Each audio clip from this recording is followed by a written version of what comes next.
Members of Congress, I now have the high privilege and distinct honor of presenting to you His Excellency Benjamin Netanyahu, Prime Minister of Israel.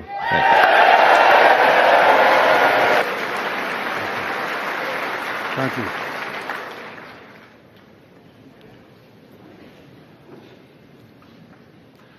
Speaker of the House, Mike Johnson, Senators, members of Congress, distinguished guests.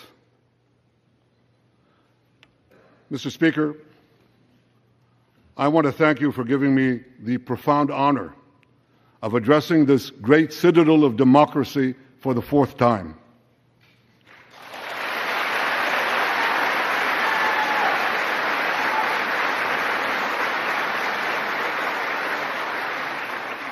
We meet today at a crossroads of history. Our world is in upheaval. In the Middle East, Iran's axis of terror confronts America, Israel, and our Arab friends. This is not a clash of civilizations. It's a clash between barbarism and civilization.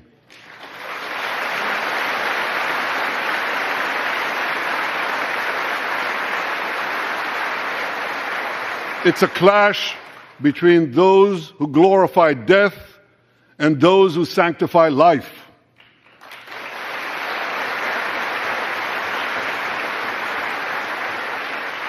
For the forces of civilization to triumph, America and Israel must stand together.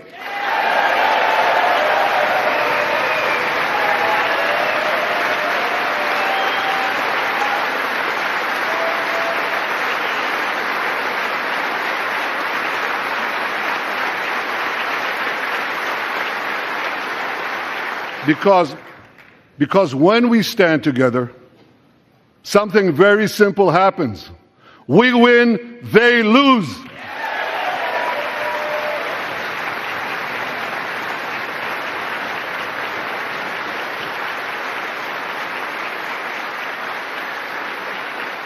And my friends, I came to assure you today of one thing: we will win.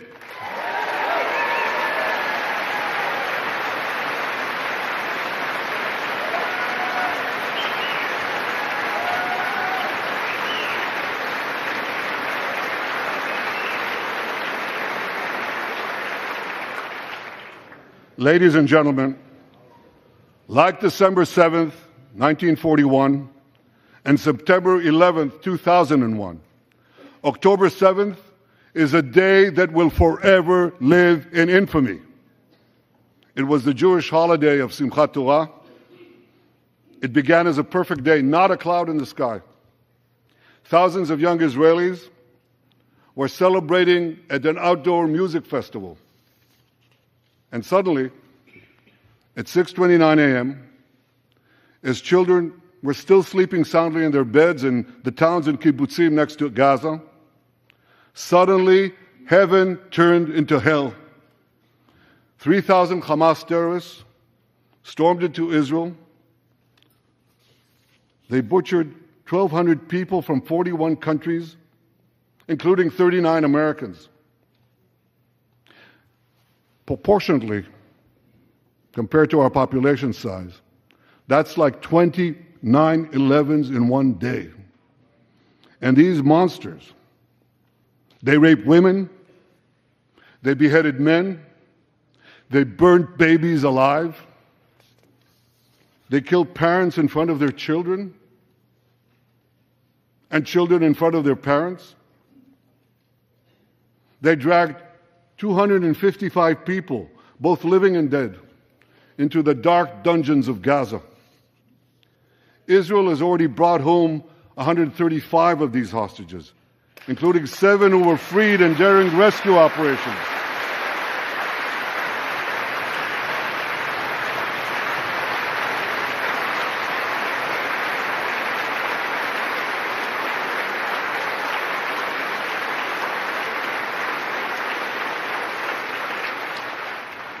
One of those freed hostages, Noor Gamani, is here in the gallery, sitting near my wife Sarah.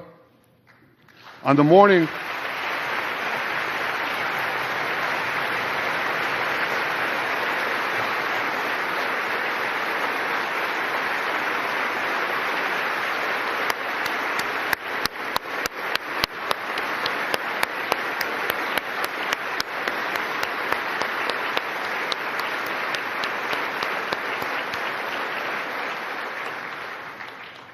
On the morning of October 7th, the entire world saw Noah's look of desperation as she was violently abducted to Gaza on the back of a motorcycle. I met Noah's mother, Leora, a few months ago. She was dying of cancer. She said to me, "Prime Minister, I have one final wish. I wish to hug my daughter Noah one last time before I die." 2 months ago, I authorized a breathtaking commando rescue operation. Our special forces, including a heroic officer named Arnon Zmora, who fell in this battle, rescued Noah and 3 other hostages.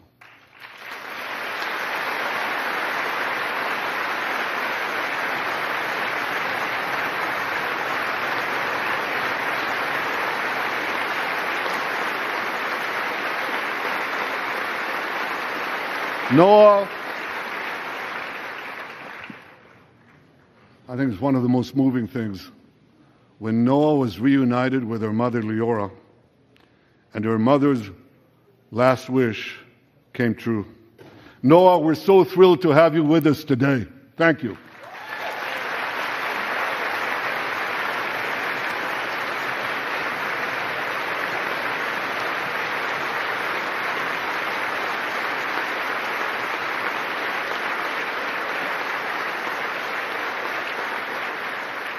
Many hostage families are also here with us today, including Eliyahu Bibas.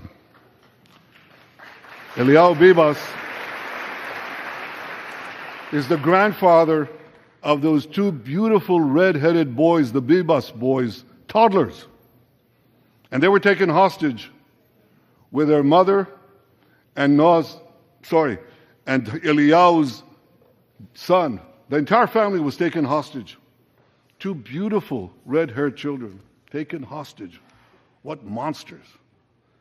And with us also is Iris Chaim, whose son Yotam bravely escaped Hamas captivity with 2 other Israelis, and tragically they were killed making their way back to our lines.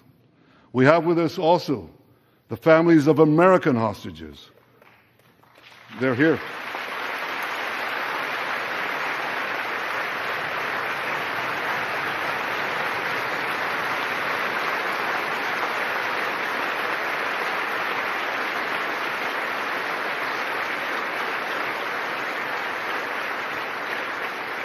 The pain these families have endured is beyond words.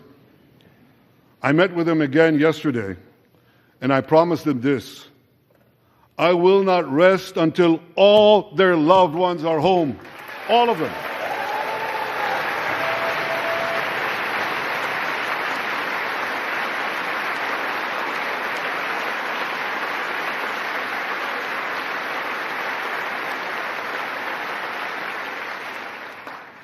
As we speak,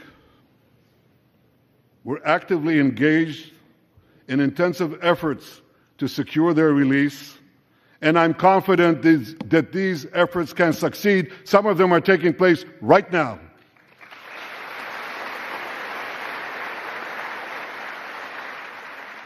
I want to thank President Biden for his tireless efforts on behalf of the hostages and for his efforts to the hostage families as well.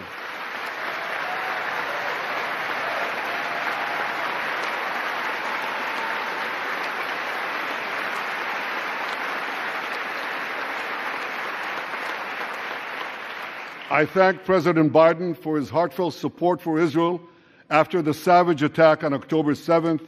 He rightly called Hamas sheer evil. He dispatched 2 aircraft carriers to the Middle East to deter a wider war. And he came to Israel to stand with us during our darkest hour, a visit that will never be forgotten.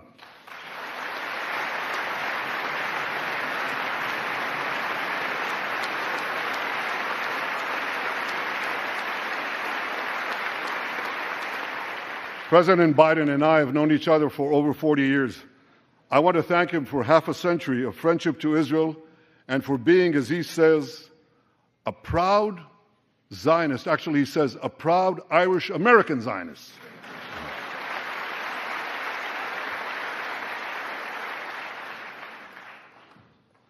My friends, for more than 9 months, Israel's soldiers have shown boundless courage.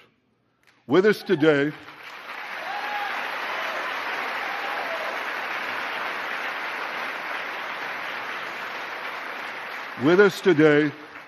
is Lieutenant Avichai Reuven.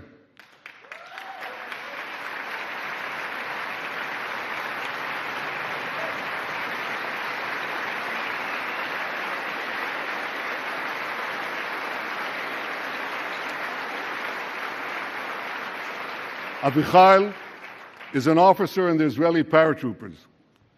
His family immigrated to Israel from Ethiopia. In the early hours of October 7th, Avichai heard the news of Hamas's bloody rampage. He put on his uniform, grabbed his rifle, but he didn't have a car. So he ran 8 miles to the front lines of Gaza to defend his people.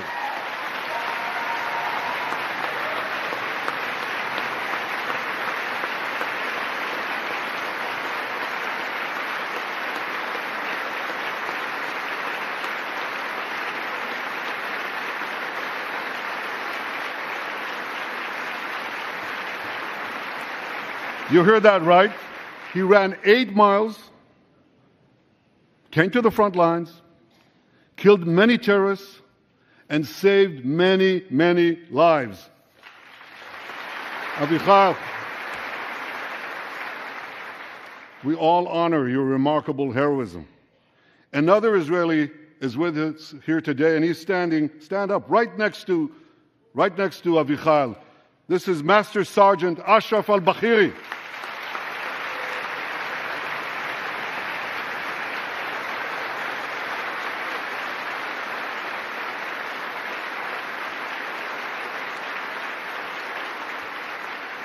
Ashraf is a Bedouin soldier from the Israeli Muslim community of Raat. On October 7th, Ashraf too killed many terrorists. First, he defended his comrades in the military base, and he then rushed to defend the neighboring communities, including the devastated community of Kibbutz Be'eri. Like Ashraf,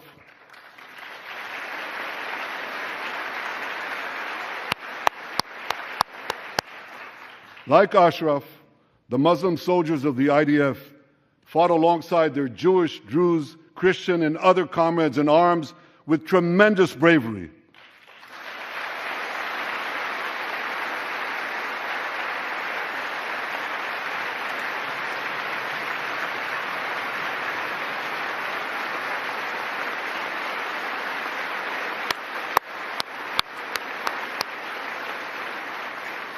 A third hero, Lieutenant Asa Sofer, is also here with us.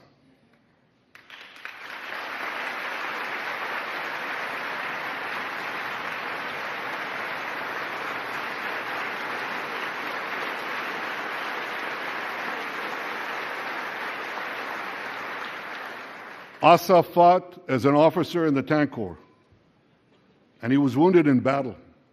He was wounded in battle while protecting his fellow soldiers from a grenade.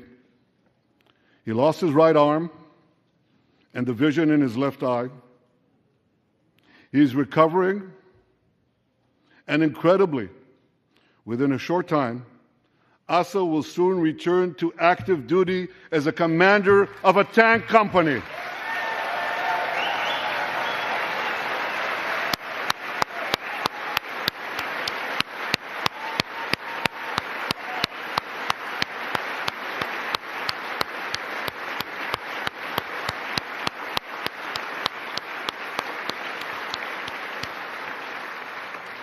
I just learned there is a fourth hero here, Lieutenant Jonathan Ben Chamo, who lost a leg in Gaza and continued to fight.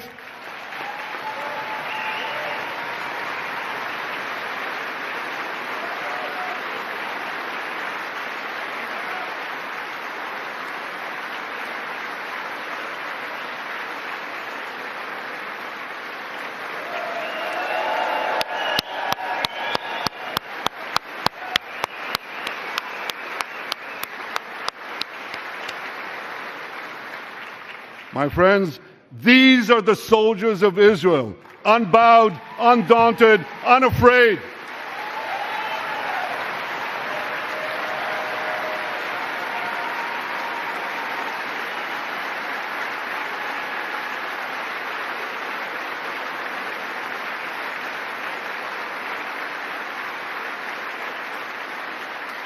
As the Bible says, Am kelavi yakum. They shall rise like lions. They have risen like lions. The lions of Judah, the lions of Israel.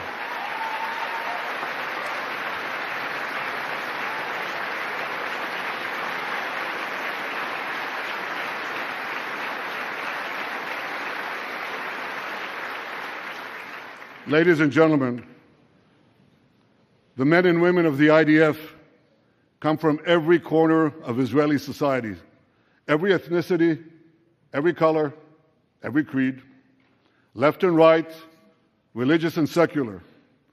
All are imbued with the indomitable spirit of the Maccabees, the legendary Jewish warriors of antiquity. With us today is Yechiel Leiter, the father of one of those Maccabees.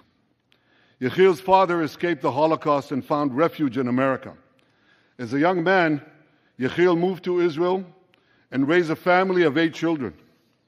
He named his eldest son, Moshe, after his late father. Moshe became an exemplary officer in one of our elite commando units.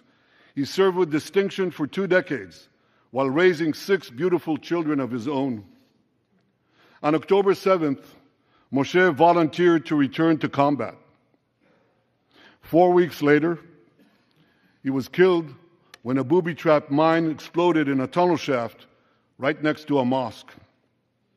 At his son's funeral, Yechiel said this: "If the state of Israel had not been established after the Holocaust, the image engraved in our collective memory would have been the photograph of that helpless Jewish boy in the Warsaw Ghetto holding his hands up in the air with Nazi rifles pointed at him.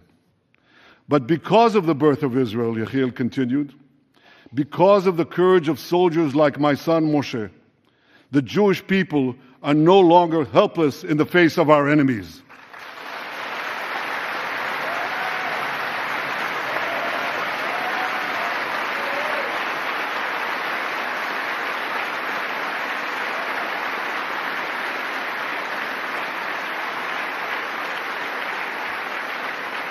Yechiel, please rise so we can honor your son's sacrifice.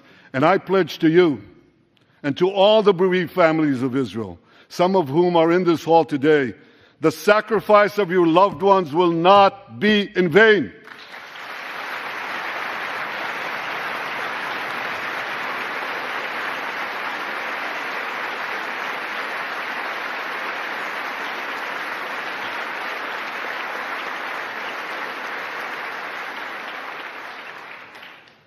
It will not be in vain because for Israel, never again must never be an empty promise. It must always remain a sacred vow. And after October 7th, never again is now.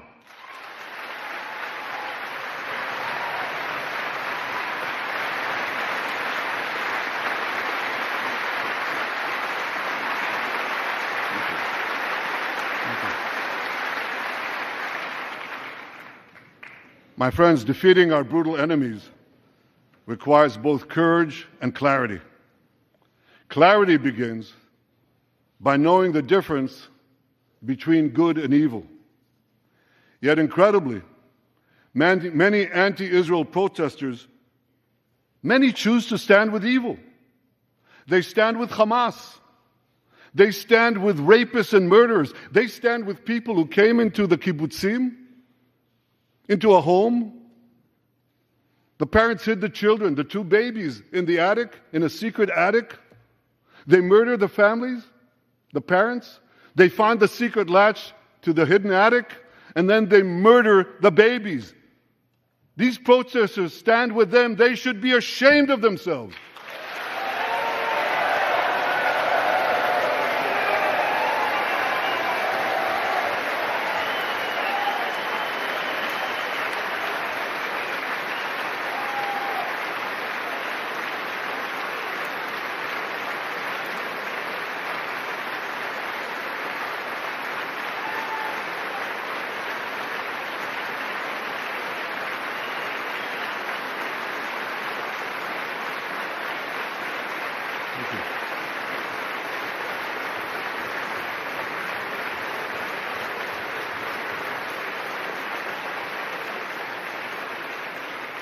They refuse to make the simple distinction between those who target terrorists and those who target civilians, between the democratic state of Israel and the terrorist thugs of Hamas. We recently learned from the National Security Director, U.S. Director of National Intelligence, that Iran is funding and promoting anti-Israel protests in America. They want to disrupt America. So these protesters burn American flags even on the 4th of July. And I wish to salute the fraternity brothers at the University of North Carolina who protected the American flag against these anti-Israel protesters.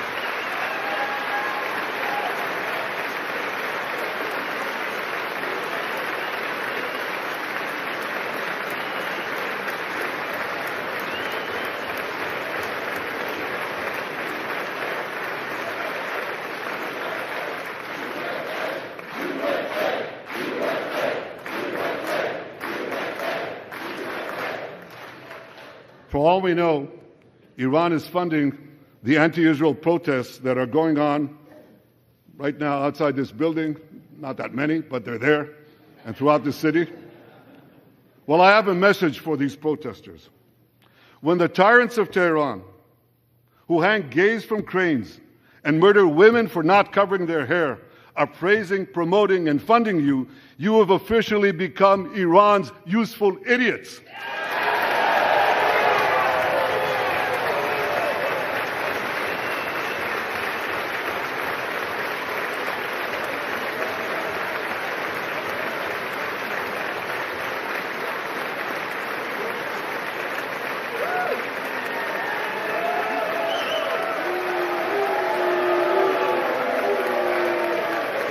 Some of these protesters, it's amazing, absolutely amazing. Some of these protesters hold up signs proclaiming gays for Gaza.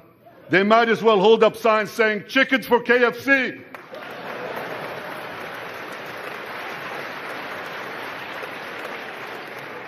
These protesters chant from the river to the sea, but many don't have a clue what river and what sea they're talking about.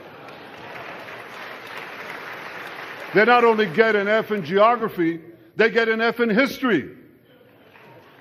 They call Israel a colonialist state. Don't they know that the land of Israel is where Abraham, Isaac, and Jacob prayed, where Isaiah and Jeremiah preached, and where David and Solomon ruled?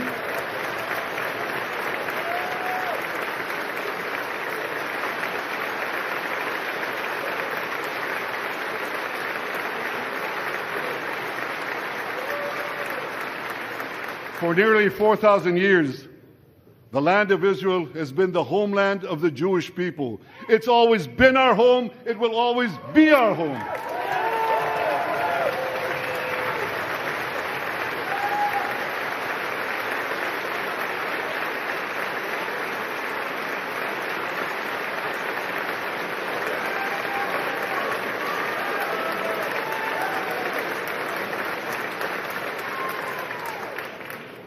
It's not only the campus protesters who get it wrong.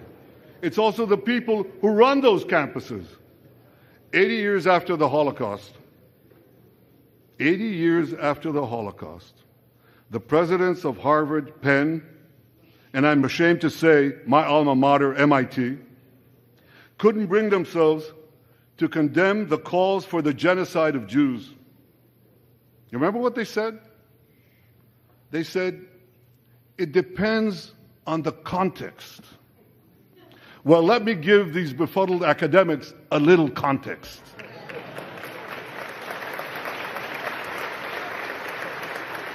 Anti-Semitism is the world's oldest hatred.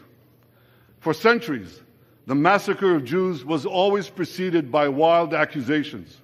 We were accused of everything from poisoning wells to spreading plagues, to using the blood of slaughtered children to bake Passover matzahs.